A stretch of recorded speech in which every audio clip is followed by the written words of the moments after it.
Welcome to Westerospective, bringing you the old seasons and the new. I'm Geoff. And I'm Ron. And if this is your first time checking us out, basically what we're going to be doing with this show is it's kind of like a sister show to our official ToNight's watch. What we were doing with that is all of Season 6, the new season, we took a hour roughly every Sunday night to kind of recap our thoughts on the new episode. What we're doing in the meantime, now that Season 6 is over, is we are going back to the very, very beginning and doing one episode each week. And hopefully it should end up kind of bridging the gap till next season, about 50 episodes to do. Yeah, 50 episodes, 52 weeks in a year, so it should hopefully get us there. So yeah, I encourage you, if this is your first time checking us out and you're interested, we did do one episode for all of Season 6. They're all accessible on our YouTube channel. And just as a warning, as the title kind of leans to, we're going to be spoiling all of Game of Thrones because we're approaching this show looking at the old seasons, with what we know now and kind of like a fresh take on the old stuff. So yes, please have actually been caught up before you check us out. So yeah, with that, I think we're going to go ahead and start in. I ended up having a lot more notes for this very first episode than I thought I would. Yeah, they name drop and everything a lot more than I remember. Probably because it didn't mean shit to me the first couple times I watched it. Yeah, it's so much. It's such a more pleasurable watch too when you know what you're getting yourself into. And the fact that it was fun and pleasurable to watch the first time I ever saw it too. That's pretty ingenious. That's pretty difficult to pull off from a writing perspective. Yeah, because they actually did a good job adapting it too. Because this show starts out the exact same way the book does. George R.R. Martin set up the story specifically, and it actually adds a lot to it, in how you're dropped into the middle of it. Like, you are dropped into this world after all of this shit has gone down with all of these different families, and it is just very, very dense. And that's what gives it its charm, I think. It's just how dense the world is. Yeah, it's pretty intriguing the way everything is set up and the way it's written, actually. And how much foreshadowing is there that you don't pick up on the first time. Yeah. I actually really, really liked how they adapted the very first scene, because this is the first scene from the novel as well. Is it? With the three Night's Watch dudes out past the wall. And one of the first things I noticed was the look of the show in the first episode. It doesn't look bad. No, it doesn't. But you can tell how much their budget has increased, because now it is like the sleekest looking show on television. Yeah, that's one thing that I was remarking to my wife, because she joined me for this for her first time ever watching it. And like you said, it doesn't look bad. It still looks better than some stuff out there on TV, but you don't really notice how much their budget has increased from that first season until you go back. It's actually kind of a curious what-if scenario, too. Like, let's say Game of Thrones was a mildly successful show and not like the juggernaut it's become. How they would have had to have approached stuff like the dragons, Like, how would they have, once they got to that point, how would they have done it without that huge budget increase? Rubber heads and the ends of brooms. Yeah, but it looks so cool now when, One other note I had put down too, I had forgotten how much they showed of basically like a little prelude to Hardhome. Yes. Like you see the White Walker children, after they've all turned. You see how fast they are. I'd forgotten they'd shown them that, like they were running through the trees around the three Night's Watch dudes. Yeah, like it is basically a little prequel story to Hardhome, and I'd completely forgotten they had done that. And I had always noticed the shape that they make out of the parts on the ground, but it had never meant anything to me until recently. Yeah, I even watching the new season, like if I hadn't been watching the after show with the showrunners, I would have never picked up on that probably anyway. The way those special effects have come a long way too. Like the bodies, like the dead bodies now are disturbingly accurate. Yes. And they didn't look bad in here, but you can tell, like, man, when they changed this. The little girl pinned to the tree was kind of more mannequin looking. Mm. And as opposed to Ian McShane hanging by his neck, like it Yeah. was just Or when Snow hangs all the dudes, like just how disturbing they look. Yes. Like, yeah, they're when they change special effects teams. I forget what season it was. I just recently learned about it because I've been watching one of the videos on it. But I think they changed the special effects teams for either season 3 or season 4, and man, that new team just crushes. Like they really do. Let's see. Now, after they have the opening, I thought it was really, really funny how when you finally go back to the very beginning of the show and then you read the cast list, because Yes. it is like, it will make you cry, it'll make you laugh just how few of them are still actually a part of the show. I know. Another thing that I noticed, the very first time it shows, like, say, Winterfell, it pops up on the left side of the screen, Winterfell. What's funny, that was actually literally my next note I put down. They actually put the locales up on the screen, and I did not remember them doing that. I didn't remember them doing that either, and I looked over at my wife and I said, get used to what the city looks like, because they stopped doing that fairly quickly. I'm actually curious for next week when we start talking about episode 2. I wonder if they continued that past the pilot. I'm sure. I'm sure it's probably like a season thing. I bet you it's all season, and season 2 they don't. I don't know. We'll see. There's a whole lot that I'm actually curious to see what they do and what they don't do. How weird was it seeing the Starks together and happy and alive? Like it's just so surprising. My next note, Bran completely worthless with the bow, and he is still equally worthless at everything 6 seasons later. And then we had Rickon's first appearance, and then his second appearance, and his third one is in season 6. If they were ever going to recast, why Rickon? If you tallied his screen time through the entirety of the show, it's probably less than Godzilla in Godzilla 2014. Like, why wouldn't they just recast that role? I actually put down, I adore the first time you're introduced to Arya. Yes. I thought it was absolutely genius the way that she, shoots, Bran's, being terrible, and then she farther away, bullseye. Like, that tells you everything you need to know about her. I loved it. Yeah, no, I loved that. And the scene way later in the episode, when she has the helmet on and she's trying to stand among the people and everything and get a look at the king and all of them, that means a lot more to you now than it did back then. It's also really, really fucking weird seeing Theon being Theon, and Theon, man, he was such a prick. Like, no pun intended. Like, he really, really was. I take orders from your dad, not you. Man. Yeah. This was also something I think probably more so than just the special effects and the look of the show.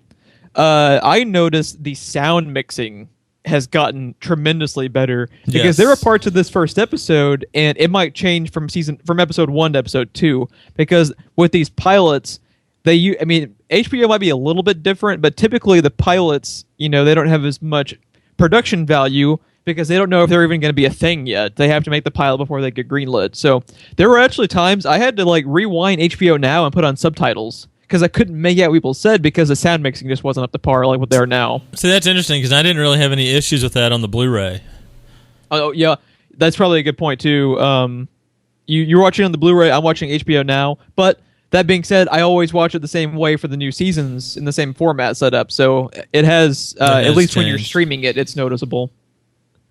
I really, really think we should probably give more props, and people in general, to their location scouting. Yes. Because, you think about it, you take it for granted when we're talking about the new seasons, but when you're talking about going back to the very beginning, their location scouting was just absolutely gorgeous. Like, the one that I really noticed is when they have the Night's Watch guy come back in where Ned has to behead him, those, Scottish-looking hills they're in with the fog coming in, you feel like you are in, dark fantasy. Yeah, no, it's... You didn't appreciate back then just how genius the show was. And like we talked about, the budget has dramatically increased. You can tell by looking at it, it didn't have a small budget, but it didn't have a large budget either, and they worked really well with their resources that they had at the time.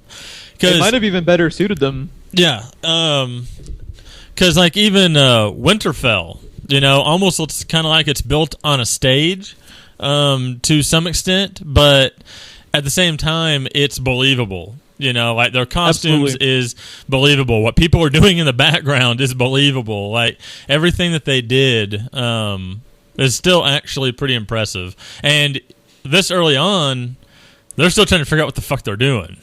Yeah, and So. I could not, man. Benioff and Weiss and everyone involved, like, just getting this show off the ground.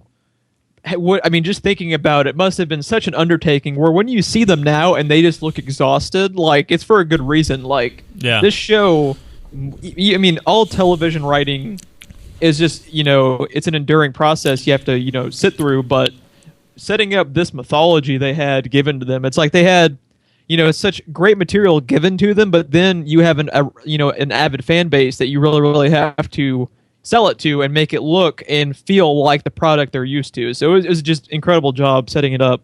Yeah.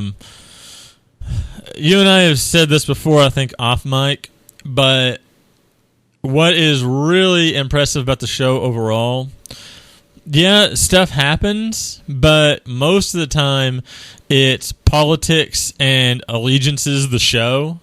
And to make that interesting for one episode is difficult enough. To have an entire series built upon just mostly dialogue, that is incredible. Especially for it to, like you said, become the juggernaut that it is now. Like, it's just masterful writing. So yeah, anytime you see Benioff and Weiss and you think they just look tired, that is why. It's dialogue the show, and it's fantastic. I really, really liked the setup in the pilot for specifically the character of Jon Snow. I like when you go back and watch it, and I didn't notice it as much and when I first was starting up the show, but I like how every time they have one of the older brothers talking to Bran, it is pretty much always Jon Snow. Like they have the scene with the bow. They later on, I really like the scene where I was talking about where where Ned is beheading the Night's Watchman, where Snow is talking to him. Don't look away. Father will know if you look. Yeah, because it shows you how stern Snow's personality is, and he is not a Stark, but he is vocal in their family. Like he is dead set on yeah. Not only that, you really get the impression from the early Jon Snow that like he doesn't have the Stark name. He's a Snow. They were born with the Stark name, so you can tell that he has more of an appreciation for the Stark name, I would say, than they do. Because he basically has to earn it if he's ever going to get it. Yeah, they had a bunch of callbacks in the new season between Snow and Sansa. Like how Sansa a couple times talks about how she wasn't she took everything for granted, and like it's really, really noticeable when you go back. I was gonna say that's every time it showed Sansa in this episode, my brain went back to that conversation that she had. Now here's something I wanted to bring up too. I think the Bran actor has gotten worse over time, and I mean that completely seriously. No, I know you do. When you watch this episode, and I think you might agree with me, he's actually like incredibly emotive. Yes. And he's playing off being scared or being excited, and he has a lot of emotion behind the performance that I haven't seen in a long time. And I was actually taken aback watching this because like we've talked about in the regular episodes how Bran doesn't seem bad as far as his acting chops, but he doesn't feel up to par. I honestly think in the casting department, they looked at him and they looked at this, how he was able to get this performance. Yeah. And they were like, well, if he's this now, naturally in 5 years, he'll be great. Like Macy Williams. Yes. And he went from this episode being very emotive to feel like almost seeming disinterested in the show now. Pretty much, did you get any of that? Yeah, no, that's I would agree 100%. Very odd. It's like one of those things where like, did you ever hear about in Harry Potter how Daniel Radcliffe, when he was casted, actually didn't want to pursue a career in acting? Really? He was just kind of like thrown into the role. He, how can you turn up, what would make your name type of thing. And then over time, he progressively started becoming more interested in acting as a profession. That's when he started doing like Broadway and stuff like that. I almost wonder if like it was the opposite for this Bran kid. Like he got burned out early on. He got burned out, and then honestly, once Game of Thrones is over, he won't act again. Like I almost can kind of see that from him. Yeah, I could definitely see. I wouldn't be surprised for sure. Yeah, no, it's really odd. He's really, really different, because that was one thing I was going to bring up later too. Was just he is up there probably with Macy Williams at this point. Like at this point in the show, episode 1 specifically. Later on, when we're cutting ahead a little bit, but we're obviously going to go back.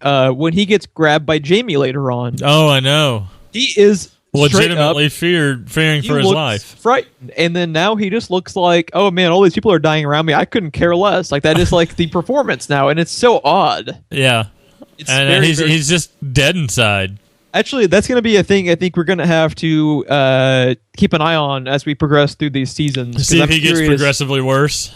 To see, like, at what point was, like, the breaking point. Like, I'm really curious to see how that goes. One of my next notes I really, really wanted to talk about, I don't know if you caught this, but the scene where they find the dire wolves. Yes. Actually has a little bit of absolute genius foreshadowing. I don't know if you... When they find the dire wolves, and Ned tells them we can't take them, Theon, without a moment's hesitation, pulls out a dagger and is going to go and kill the dire wolves. Not only that, did you see which one he grabbed? Which one was it? Bran's. Was it Bran's? Yeah, because Bran and Rickon are supposed to be the ones he supposedly burned, right? Yes. Just absolute... Like, when I saw that, I was like, oh, shit, that was well done. Yeah. Because, like... When you first start out the show, you just take it as, well, Theon's kind of a douchebag. He's an asshole. But there's so much, like, symbolism to it. You know, him going after the dire wolves, which are obviously the sigil of their house. How he turned on their house at a moment's notice. Brilliant foreshadowing. Yeah. I don't know. Pretty sure that scene was in the book. I don't know if Martin intended that for that to be like that, or if that was Benioff and Weiss. But everyone, that was brilliant foreshadowing. Yeah, not to mention they find the wolves with a dead dire wolf. The wolf cubs with a dead parent dire wolf. Yes, there's that factor. And then, of course, now we know that Jon Snow is being called, the White Wolf of the North or something like that, but he gets the white cub. There's all kinds of crap in that scene. That scene is... And also... Did you notice the animal that killed that dire wolf? Yes, it was the Lannister type with the. No, it was the elk, yes, right? Baratheon, yeah. Yeah. So it's ironic too, because like what gets Ned killed is Robert Baratheon bringing him back, you know, and at that point, you know, I forget, is Cersei officially? She's Cersei Baratheon now, right? Did they ever change her name? Yeah. So it was like Cersei turning. Everything about that scene is like up there with the Hodor reveal as far as just genius foreshadowing. I mean, I was blown away watching that scene again. Because it's so subtle but so impactful when you know what is going to happen. Again, you know, I don't know if it's the same DP or not, but they have a pretty good DP then too, and it's literally in your face. The wolf and the cubs are in the foreground. All the actors are in the background. Yeah. It's just genius. It's like too. They make a point of direwolves aren't supposed to be past the wall, so it's kind of like the direwolves, like the Starks are out of their element type of thing too. Like it's just you could break down that one scene. You can break it down into a million ways, half of which probably weren't even intentional, but it doesn't matter because this is genius. Yeah, probably the coolest scene of the episode is that to me. Let's see here. So good. That makes sense. The DP in this episode directed Black Sails, but he was the DP for The Sopranos, apparently. So yeah, a big heavy hitter for HBO. Yeah, I just thought that was absolute genius. I like how too, like how I was talking about before about how Snow is he's aware he's on a Stark, but he's very vocal. Where he Snow is what saves the direwolves. Like he tells Ned, there's a cub for each Stark child. I think they were meant to have you're them. meant to have them. Like it's just brilliant. Yeah, no, it's just genius. That whole scene, like I said, we could do a whole podcast just in that one scene every episode. Fucking fantastic. Yeah, like I can't wait to go through the show and pick up on all the shit we missed, and then we'll be like, I cannot fucking believe I didn't pick up on that type of thing. From there, we actually get our first introduction to Jaime and Cersei, and I thought that if you want to talk about which actors specifically, for me, knew from the get-go how they wanted their performance to be portrayed, and then just knocking it out of the park from line one, was Jaime and Cersei for me. Their first conversation, I mean, obviously their dialogue is good, but them acting, they were just fantastic. And I love Lena Headey, but I would say Jaime even more so, the Jaime actor even more so, because I feel like he is basically the same now as he was in this first episode. What's crazy is like his delivery didn't even change. Yeah. He is fucking, he is Jaime Lannister to a T. Yes. Like after 60 episodes, his conversation with Cersei right there has same minor attention to detail with his delivery as to the last one with Walder Frey in the finale. Like it carries over from. It's just fantastic. He is amazing, and going back, you notice even more so. Like just incredible. And then they have one of the best lines of the pilot where he's what is it? Fucking boars and hunting whores, or what's it the other way around? Yes. There's a scene later with Ned Stark. He has a great quote there too. We'll save it for the party. It was who was also weird to see again was Catelyn. Yes. I always really liked Catelyn, and then like the amount of screen time her and Sean Bean get, that like when you look at it 6 seasons later, you're like, man, if you hadn't read those books, you go back to like your same mindset where when these people start dropping like flies, you're like, holy shit. I think that's what mmade it such a big deal. Yeah. Is because like even The Walking Dead, people are more safe than fucking Game of Thrones. Like, yeah. I just thought it was really cool. I like how there is the setup to where the Lannisters and the King are coming into Winterfell to ask Ned to be the Hand. And I really like a little bit of dialogue they have when they're making the arrangements, where Catelyn is talking to the Maester guy about how much wine they need to get for Tyrion. Yeah. And then her line, I think I wrote it down, it was, how much can you possibly drink, a man of his stature? Like all of the little character moments with like I like how this show did such a good job talking about people before they're introduced, and then when you retroactively go back and watch it, you're like, oh holy shit, you know who they're talking about now, so it's so much more meaningful. Yeah. Incidentally, when was the last time that you watched any of these? When was the last time you started it over? So I watched it all the way back through again, either before or after season 4. So it's been a couple of years now. Yeah, that's probably about the same time I did. Probably and season 3. Then, like I didn't pick up on as much as I do now. Just like the last couple of seasons worth, like really getting nitty gritty. Doing this podcast as well, we've had to dive into it more. Yeah. So that gives us more appreciation for everything. One of my other notes, I really miss. Sean Bean, obviously. Mark Addy, though, was fantastic as the King, as Robert. He's so good. I've always liked that guy. And the first time I watched this show, he was in, he has comedic elements to him, but it's such a serious show. Yeah. I was taken aback because he's always comedy. Yes. I mean, that's a guy who was, he was even Fred Flintstone, right? In one of the movies? Was he? I believe in the sequel he was. In the sequel, he replaced John Goodman.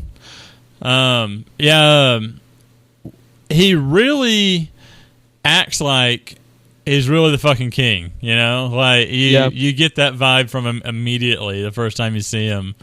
But you also get the vibe that even if they hadn't said it, that him and Ned go way back. The way he delivers his lines, the way he interacts with Sean Bean on screen. Yeah, it was fun seeing Robert again. I've missed Robert. He's so good. And I like how the very first line you hear any king utter on Game of Thrones is, "You've got fat." And then the look Sean Bean gives him right after they watched him have to get help get off his horse. Yeah. You want to know scenes that'll hit you in the gut too? Is when they're coming into Winterfell, you see all of the Stark family lined up next to Hodor, And that's probably the very last time you see them all together like that. Probably. It's mind blowing looking back on it. And then let's talk about Tyrion. Like, what's crazy is like he ended up being the guy to get the Emmy from the show, and is, other than probably Khaleesi, like the most likable person in the show. You don't see Tyrion until 30 minutes in the episode. Yeah. Like, it was a brilliant little piece of a protagonist switching. Like, he every line that he had was gold, and they were delivered well. But you can tell Dinklage still hasn't figured out Tyrion yet. You know what I mean? And I think this is also just how the storyline changes the character. He is a lot more goofy in this because now he has goofy moments and he has goofy dialogue a lot of the time, but there's a hint of he's taking this for real now. Yeah.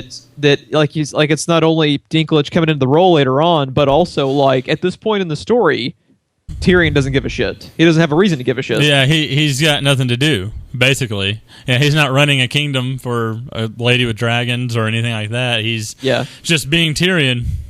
He's just enjoying being a Lannister. I think he's top billing for season 2 as well. Like, to go from like not even appearing in the episode until halfway through your pilot to leading the cast is pretty crazy. If I can make it through this day without squirting from one end to the other, it'll be a miracle. One of my favorite scenes is the first time you see Jaime and Tyrion. Yes. Where Jaime catches him with the prostitute from Winterfell. Shall I explain to you the meaning of a closed door in a whorehouse, brother? Their relationship is already perfect. Like, they're always that way. Yeah. They're always goofy with each other. You can tell how much Jaime really likes him. Yeah. And he's the only... You can tell immediately he's the only family member who actually likes him. Because there's that genius... that scene where when he exits, he brings in the 3 or 4 other prostitutes for him. Yeah. I thought you might say that, so since we're short on time... I really like at the party too. I don't know why, I've always loved this line. It's up there with the Whetstone line for me. When he's talking to Jon Snow and he's telling him to wear the bastard title like a suit of armor and then no one can ever use it against him. He's like, what the hell do you know about being a bastard? And just his line delivery on all dwarves are bastards in their father's eyes. We haven't even met Tywin yet. We already know what he's like. Like, it's just... I'm excited to see Tywin, too. I love me some Tywin. I love Tywin, dude. I was terrified of that man watching this show. He was just amazing. Let's talk about now... you want to talk about mind-numbingly good character development, and every time Emilia Clarke shows up in this pilot... Oh, I know. Will just make your jaw drop. She is the definition of timid. Yeah. Meek. Yeah. She is a... When you know what she can do as an actress now, and you see how she is specifically setting up that character with the writing, it was genius. And when you know what that character later becomes, like, it's just a shocking contrast. What it made me think of is Walter White at the beginning of Breaking Bad. When you go back, I would agree with that. Yeah, it's like it's that level of just ridiculous. Before he's poisoning babies. Yeah, before the attempted murder of children, like that whole thing. Watching people choke on heroin. Yeah. What's interesting, too, one of my next notes was I actually really, really like the setup of her brother. Because her brother, when you think about it, he is your first introduction to how despicable they're willing to make their characters. Yes. Because before you even get to know Joffrey or Ramsay, you got to know Viserys and how much of a freaking douchebag he is. Yeah. He keeps looking at her like she's a piece of meat at auction. Like, it's his own sister. One of the best performances of the pilot, too, is him. Yes. You want to strangle him every time he talks or is even on screen looking at people. Because he just has this smug fucking look on his face where you just want to slap shit out of him every time. I'd take you for a king. I always love that recovery that guy makes. I cannot wait for Viserys to get his crown. Absolutely. I know. What is it? Episode 6? 6 or 5 or 6, something like that. Something like that. I had actually forgotten the Daenerys foreshadowing in the hot bath. That's what I was going to bring up. Yeah, that meant nothing to me the first couple of times probably that I saw this. Yeah, I was taken aback so many times, like with the Dany stuff specifically. Like, it was just crazy. So much foreshadowing. Dude. Foreshadowing. And that moment when Jorah stepped into frame for the first time. Jorah is still probably one of my absolute favorite characters. He's at least in the top 3, if not number 1. I love Jorah. You're gonna talk about other people who crushed it. Momoa. I don't think Momoa says anything for the first 3 times you see him, but he's crushing it every time. that first time that they show Aquaman when he rides in, and he just looks at Daenerys and then rides off. Yeah, that whole scene. You want to talk about really, really good foreshadowing for what you're getting yourself into as well, is the Viserys quote where he's talking to the other dude, and then Dany, interrupts him and then says, "I don't want to marry him." And then his line of dialogue where he was like, "I would let all 40,000 of his men fuck you and their horses." And their horses. That is your introduction into what you're getting yourself into. Because everything else has been kind of dark and strange and weird, like how you were saying, like how he looks at her like a piece of meat. Yeah. But when people are actively saying shit like that in this show, that really sets up a tone. And again, to his own sister. I So mean, fucked up. as far as we know, it's just the 2 of them left of their entire house. And that's the way he thinks of his sister. Yeah, it's incredibly disturbing, and it really sets the bar for what you're watching. But they go back, and they're having, after the Baratheons and Lannisters have arrived, they had, actually, I'd forgotten, Uncle Benjen was in the pilot. Now, I remembered him in there, and he was one of my favorite characters in the first episode, actually, even going back and watching it. Especially any interaction he has with Snow or Ned. Yeah, I liked going back and watching his you talk about eerie moments, too, is when Snow is so desperately wanting to go to the Night's Watch, and you're just like, "No, bro, you got it good right now. What the fuck are you doing?" Listen to your uncle, kid. Dude, Snow without a beard. Weird. He looks like a completely different person without his giant fuck-off beard. Like he... and then I had written down the quote, too, between Tyrion and Snow. That's probably one of my favorite exchanges, period, in the show ever, is that dialogue, the "never forget what you are, the rest of the world will not." Yeah. I have put up that quote in just outside of the show. Just like that could be on the cover of Forbes, it's just that good. Yeah. I absolutely and love it. Delivery. That is one from Martin, I believe. That was a Martin quote. Yeah, and his delivery on that line, Tyrion's delivery, is just amazing. Yeah, it was really something. That line is just special. Delivery was fantastic. It was just great. I really, really liked the first time Sansa and Cersei are introduced, because I didn't actually pick up on it. The very first thing she ever says to her is she calls her little dove. Yeah. Yeah, that was kind of cool. I think actually, we were talking about before how like Sansa, the actress, has evolved, and she's obviously a million times better now. I actually thought she was pretty good in the pilot. Like, you are supposed to think she's a dipshit. I thought she did a good job.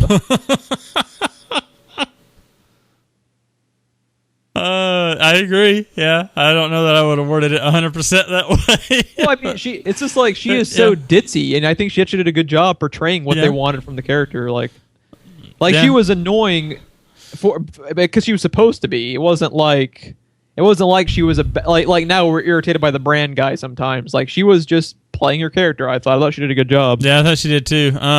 Also, it's weird seeing how it almost seems like Cersei genuinely likes her. Yeah, I mean, when you think about it, like, there was a million times Cersei could have had her killed at King's Landing later on. She never really does. Like, and if I'm remembering correctly, doesn't later on in another season Cersei kind of project herself onto Sansa? Because, like, Sansa, was coming from her town to King's Landing and becoming the queen and all that, and how, like, she was basically remembering how all that felt for her. And the way that, the first time she ever saw Robert Baratheon, the way she felt about him and all that stuff. So it's like, it's weird to see Cersei like someone that's not her own blood.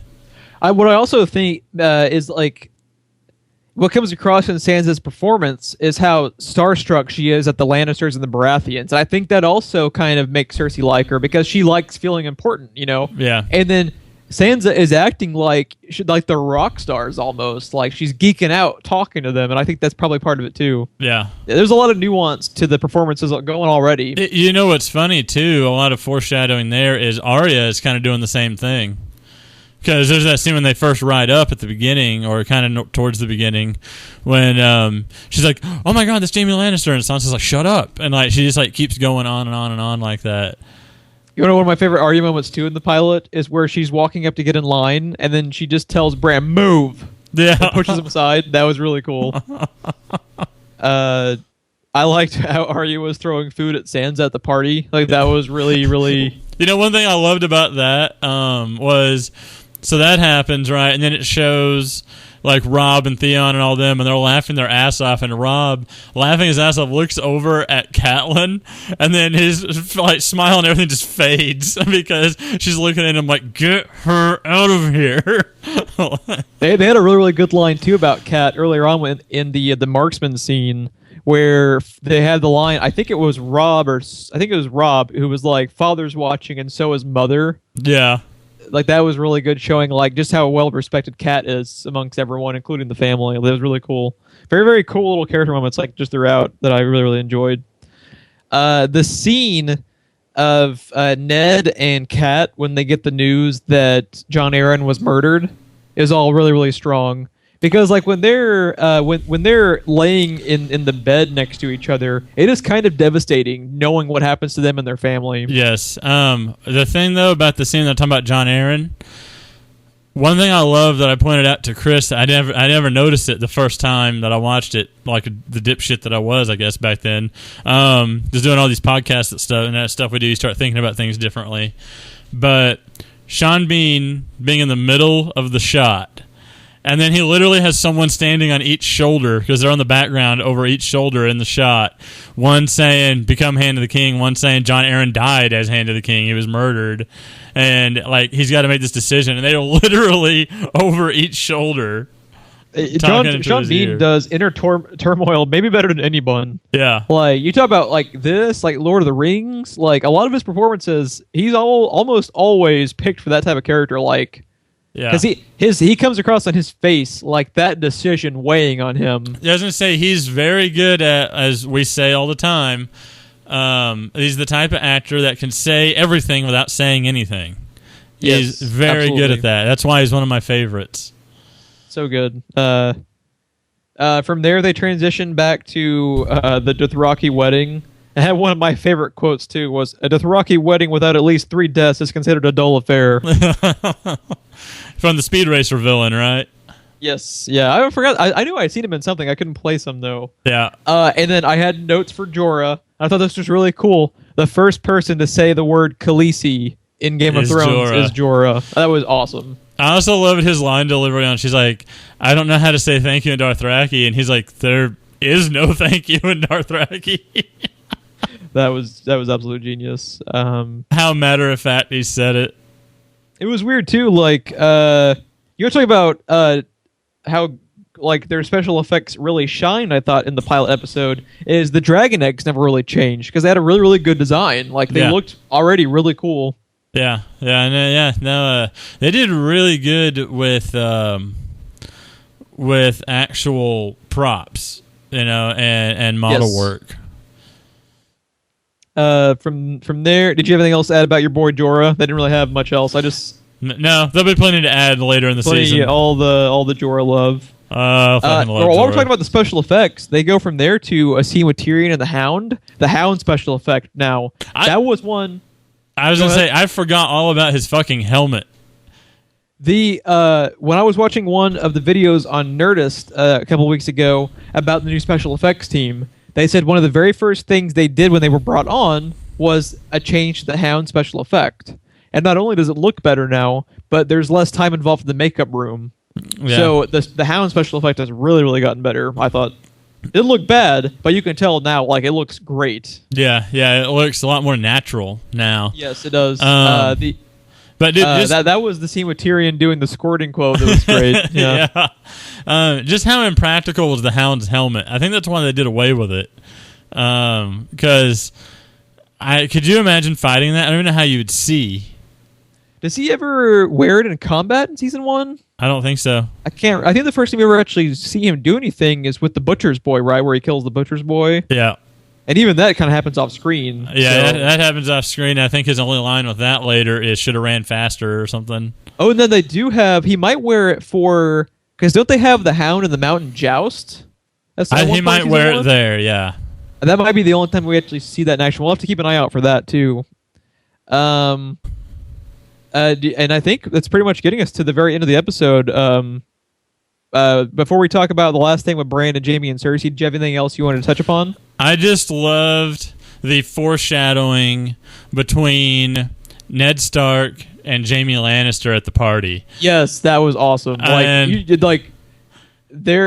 They were so on point with where they wanted their characters to be, because Jaime is that smug son of a bitch. Yeah, and I love that he was talking about how, they might have a tournament in his honor if he says yes to the job, and he's like, I'm looking forward to getting to fight you or something like that. And then Ned is like, I don't fight in tournaments. And he's like, what, getting too old for it? And then Ned is like, I don't fight in tournaments because if I'm going to fight someone for real, I don't want them to know what I can do. And then Jaime just looks at him. He's just like, "Well said."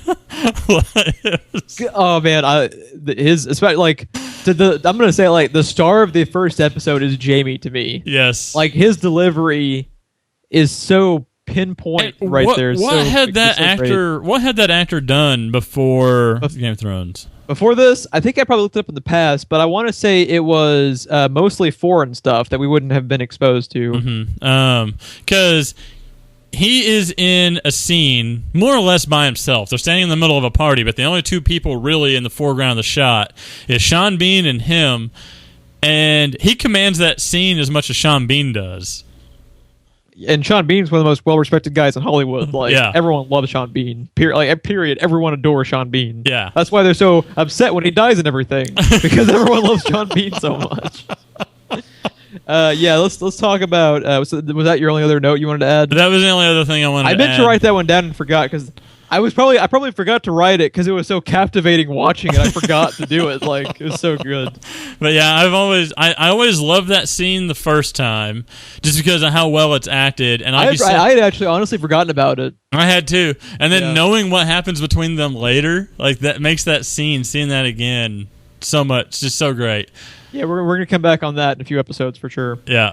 And then after that, we get to the ending. Bran is climbing up the wall, as Kat has told him numerous times not to. And this was one of the other things that just shows you what you are getting into, because the first time you see Jaime and Cersei together like that, you're like, fuck Game of Thrones, this is some dark, twisted shit. Yeah, not only that, it's probably the first poignant sex scene in the whole episode. and in true Game of Thrones session, it is incest, of course. Because, if you think about it, if you had to have one... That was one to have because the viewer knows exactly what's happening. It's not hearsay. It's not rumor. It's not alluded to. The viewer knows 100% for sure that is happening. When they noticed Bran, we mentioned earlier, I thought Bran's reaction to getting grabbed, and he looks fearful for his life, and I don't know where that performance has gone for 6 years, but I was like, holy crap, he was legitimately acting. What the fuck? I don't know. He was good. He was genuinely good. At that young of an age, he was much better than anything I could ever do, for sure. Yeah, his eyes. He was very emotive with his eyes. Now he has no soul. Now he's just oh, Hodor died. Should have held the door for him, I guess. I've only known him since I was 1 year old, but whatever. He only carried me around for a year through the woods. Fuck him. I'll find another wheelchair. I'm the chosen one. Fuck you guys. I'm the three-eyed raven, bitch. The great way to end it before he knocks him out of the window is the things I do for love. What a killer line to end your episode on. I see what you did there. Yeah, not only that, his delivery, once again, spot on Jaime, even now in season 6. so nonchalantly trying to murder a kid, a 10-year-old kid. I think he even asked him how old he is before he pushes him out. And then he looks at I think he's having an inner battle of what to do in this situation, because he's like, how old are you? And he says 10. He's like, 10. And he looks at Cersei, and she's getting that look, and then his next line is, the things I do for love, and then he just shoves him.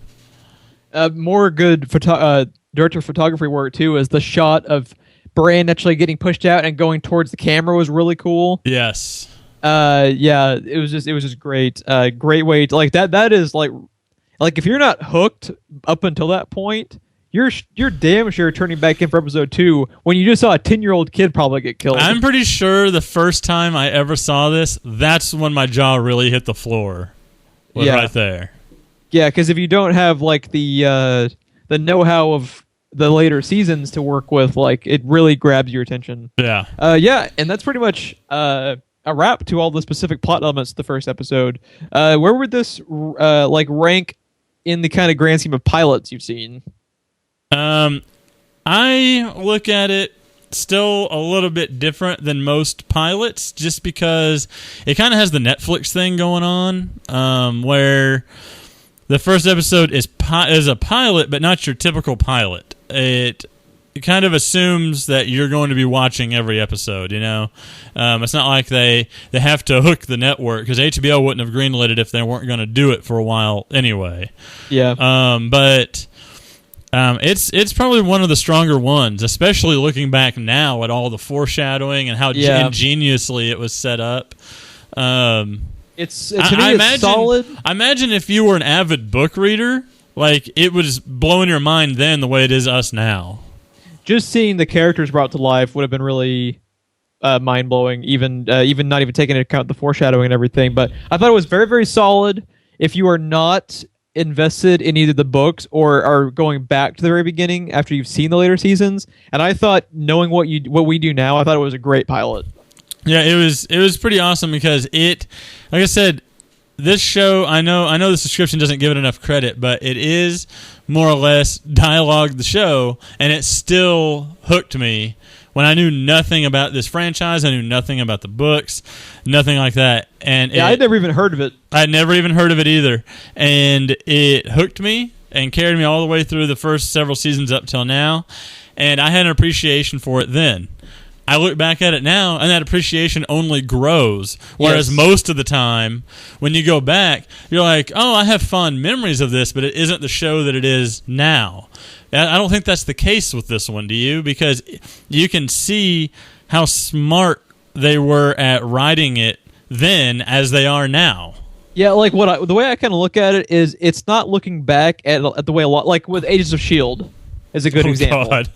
Agents of S.H.I.E.L.D., like, you look at what it is now and back then, and it's like borderline unwatchable. It's a completely different show. When you're looking at Game of Thrones, instead of looking back on it as like, man, this is okay, but it gets so much better, to me it deepens your appreciation for the whole thing as a whole. I think it really does. My very last note was why I thought part of just not only this first episode, but the running theme of season 1 is, and also with the very first book that Martin wrote, is one of my very, very favorite things in fiction is protagonist misdirects. When they're done well, I think they're absolute genius. And I thought, because when you watch this show, if you don't know anything about it like you and I, you see Sean Bean, he's a well-known actor. You see Mark Addy, who is probably the second most well-known actor going into this. And they are leading the cast lists, and they are front and center throughout the entirety of not only the pilot, but most of season 1. That when these deaths happen, they really, really impact you. Like, you're talking about probably the only show ever from season 1 to season 2 losing the 2 leads at the front of the cast. That basically, they are there for the same reason John Hurt was an Alien, more or less. I mean, that's just basically the way it is. You know, John Hurt was the only known person when Alien came out. All those actors launched their career from there, and he's the one that frickin' dies. I think he's the first to die. Yeah, I think he is too. And like Sigourney Weaver wasn't a name until Alien. Like, when she's the last one standing. Spoilers for Alien from 1975. When she's the last one standing, Geoff. You're just like, holy shit. Yeah. So that's kind of what those guys are there for. They're basically the same capacity. At least in my opinion, that's the only reason that those actors were basically chosen for those characters. Yeah, because they knew what they were doing. They knew how to adapt it. What's funny is when you get to the Sean Bean one, though, you're just like, oh, Sean Bean, what are you doing?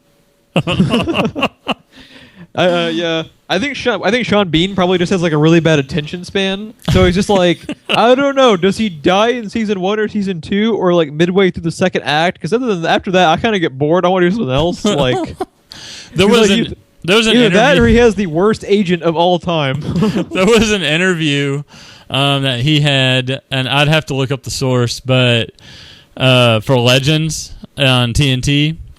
And someone asked him, like, okay, so since this is your show and you're the main star of this show, are you going to survive this show? And, like, he just, like, laughed and was like, yeah, no, as far as I know, I'm safe.